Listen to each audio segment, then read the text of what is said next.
ओम नमो नारायणाय. आपण ऐकत आहोत श्री माणिक प्रभूंच्या अलौकिक लीला. आज आपण दमडी आणि पैशाच्या साखरेच्या नवसांची कथा ऐकूया.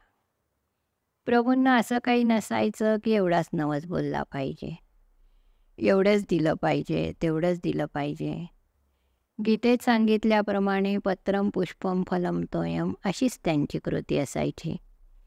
फक्त तुम्ही जे बोलला ते करा, त्यात कसूर करता कामा नये. देवाला आधी काहीतरी द्यायला शिका.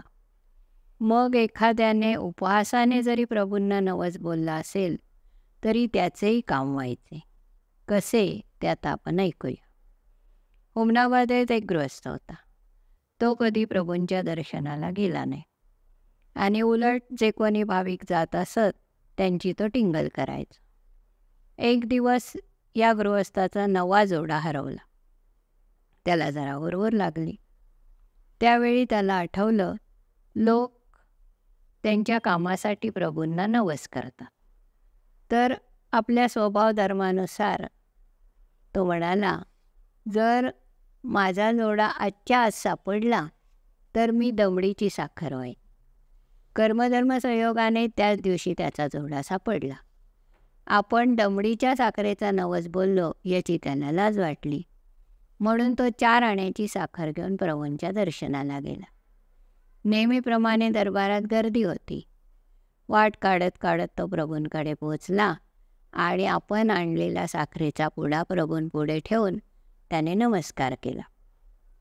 तर प्रभू आपल्या एका शिष्याला म्हणाले, अरे जा रे, जरा तागडी घेऊन ये. त्याने तागडी आणल्यावर प्रभू त्या गृहस्थाला म्हणाले, तुमच्या या साखरेतली एक दमडीची साखर फक्त माझी आहे, तेवढीच तोलून माझ्या पदरात टाका, बाकीची तुम्ही परत घेऊन जा. ते ऐकताच तो गृहस्थ गारच पडला. त्याला काय बोलावे हे समजेना. त्याने प्रभूंची खूप क्षमा मागितली. तेव्हा प्रभू त्याला म्हणाले, अरे बाबा, देवाची अशी परीक्षा पाहू नये. तुझ्या एका दमडीसाठी माझ्या देवाला किती श्रम पडले असतील याचा विचार केलास का? प्रभूंच्या अंतःसाक्षित्वाचा अनुभव आल्यामुळे तो ओशाळला आणि साष्टांग दंडवत घालून प्रभूंना म्हणाला, पुन्हा असा अपराध माझ्या हातून घडणार नाही. आता एक वेळ क्षमा करा. सर्वांचे अपराध पोटात घालणाऱ्या प्रभूंनी त्यालाही क्षमा केली. पुढे तो प्रभूंचा एक प्रेमळ भक्त बनला हे सांगणे नकोच. पैशांच्या साखरेची अशीच अजून एक कथा आहे. लातूरचे बाबा काटकर नावाचे गृहस्थ दरवर्षी व्यंकटगिरीला काठी घेऊन जायचे. एकदा ते प्रभूंच्या दर्शनाला आले तर प्रभूंनी त्यांना व्यंकटेशाच्या रूपात दर्शन दिले. तर त्यांना खूप आनंद झाला. मोठ्या प्रेमाने ते प्रभूंना म्हणाले, महाराज, यापुढे गिरीला कशा करता जाऊ? आपल्या दर्शनाने मी धन्य झालो. माझे जाणे सार्थकी लागले. तेव्हा प्रभू म्हणाले, वाडवडिलांनी घालून दिलेली प्रथा मोडू नये. त्या वहिवाटीला अनुसरून गिरीला जात जा. मात्र जाता येता इथे येण्याचा नियम ठेवा. त्याप्रमाणे बाबा काटकर दरवर्षी प्रभू आज्ञेनुसार माणिकनगरात येत असत. एकदा माणिकनगरी येताना वाटेत पाणी पिण्यासाठी ते एका विहिरीत उतरले.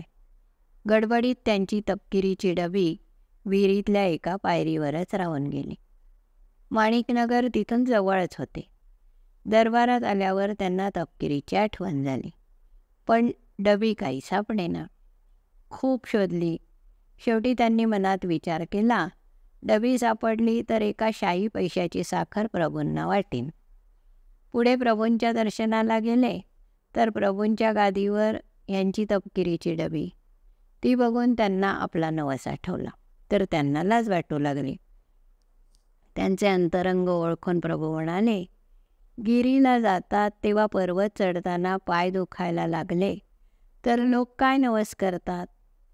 तेव्हा बाबा हात जोडून म्हणाले, आम्ही गिरीनाथाला एक पैचा नवस बोलतो. तेव्हा प्रभू म्हणाले, मग तुमचा नवस तर पैचा नाही, शाही पैशाचा आहे. मग लाजता का? एका शाहीची साखर आणा आणि आपली तपकिरीची डबी घेऊन जा. असे आहेत आमचे प्रभू. त्यांच्यापासून काहीच लपून राहत नाही. आज आपण इथेच थांबू. अवधूत चिंतन श्री गुरुदेव दत्त. हरि ओम तत्सत.